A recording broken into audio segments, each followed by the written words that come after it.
भारत के chief of defence staff ने आज पाकिस्तान को लेकर के बहुत बड़ी बात कही है। सीडीएस जनरल अनिल चौहान ने कहा कि परमाणु हमले से निपटने के लिए हमें अब तैयार रहना होगा। लेकिन सबसे बड़ा सवाल यह है कि सीडीएस ने यह आशंका जताई क्यों? जरा सोचिए, अगर अचानक से पाकिस्तान परमाणु हमला कर देता है तो क्या होगा? पाकिस्तान ने एटमी वॉर छेड़ा तो भारत क्या करेगा? भारत परमाणु हमले का जवाब किस तरह से देगा? आइए सीडीएस की बातों का मतलब समझते हैं। Post Operation Sindoor, our Honorable Prime Minister has said that India will not be deterred by nuclear blackmail. परमाणु युद्ध होगा तो क्या पाकिस्तान मिट जाएगा? परमाणु युद्ध होगा तो क्या पाकिस्तान का वजूद खत्म हो जाएगा? पाकिस्तान ने एटमी वॉर छेड़ी तो भारत क्या करेगा? Possibility of use of nuclear weapons in our context is very, very low, but it would be prudent to take this into a security calculus. Pakistan Bharat के बीच जंग होगी तो क्या होगा? इसका ट्रेलर पाकिस्तान के जलते हुए हैंगर, आतंकिस्तानियों के बिखरे हुए मलबे और पाकिस्तानी मिसाइलों के टुकड़े से दिख चुका है। पाकिस्तान के जंग लड़ने के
जिनके दम पर वो मुस्लिम उम्मा का लीडर बनना चाहता है। भारत के पास उसके हर ठिकाने की जानकारी है।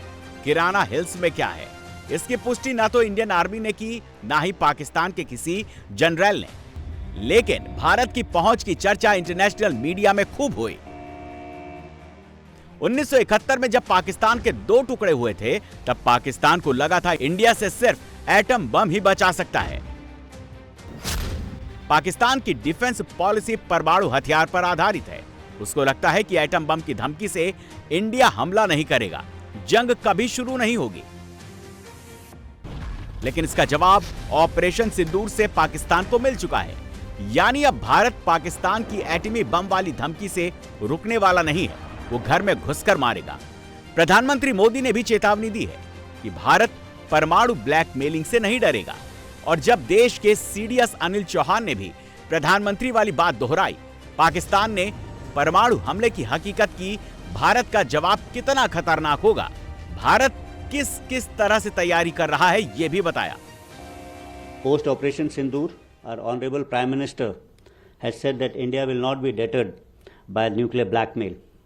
While the possibility of use of nuclear weapons in our context is very, very low, but it would be prudent to take this into a security calculus. Radiological contamination requires different protocols for treatment and must be part of our training. Preparedness against nuclear threat contributes toward deterrence against its use, and I think that's important. The world has been through a period of intense travails and tribulations during the COVID pandemic. In my view, biothreats, whether they are man-made, could be accidental, or they are natural, they're likely to increase in future. Defense against such threats and treatment of infected persons requires different treatment protocols. We must be prepared for this in future. Pakistani air force ने missile से और समंदर से हमला करने की tactical nuclear से तैयारी कर रखी है, लेकिन ये पाकिस्तान को बहुत भारी पड़ेगी। पहला न्यूक्लियर हमला पाकिस्तान करेगा, लेकिन जंग उस दिन हिंदुस्तान खत्म कर देगा। पाकिस्तानी एटम बम को हिंदुस्तान की 4 लेयर के डिफेंस सिस्टम आयरन डोम को बीट करना होगा। पाकिस्तान के पास ऐसा कोई मॉडर्न वेपन नहीं है, ऐसी कोई मिसाइल नहीं है, ऐसा कोई मिसाइल लॉन्चर नहीं है, ऐसा कोई फाइटर नहीं है जो भारत के एयर डिफेंस सिस्टम को डॉज दे सके। पाकिस्तान अब्दाली को अपनी बेस्ट न्यूक्लियर मिसाइल मानता है, लेकिन भारत के पास ऐसा डिफेंस सिस्टम है जो अब्दाली को हिंदुस्तान की सीमा में घुसने से पहले धुआं कर देगा। पाकिस्तान की न्यूक्लियर मिसाइल के अटैक को सबसे पहले रोकेगा भारत की फर्स्ट लेयर का पैड। पीएडी यानी पृथ्वी एयर डिफेंस सिस्टम पैड को प्रद्युम्न बैलिस्टिक मिसाइल इंटरसेप्टर भी कहा जाता है। 100 एटमॉस्फेयर से 50 से 80 किलोमीटर की ऊंचाई पर उड़ने वाली किसी भी ऑब्जेक्ट को रोक देता है पैड इतना सटीक है कि 300 से 2000 किलोमीटर की रेंज में आने वाली किसी भी मिसाइल को ध्वस्त कर सकता है।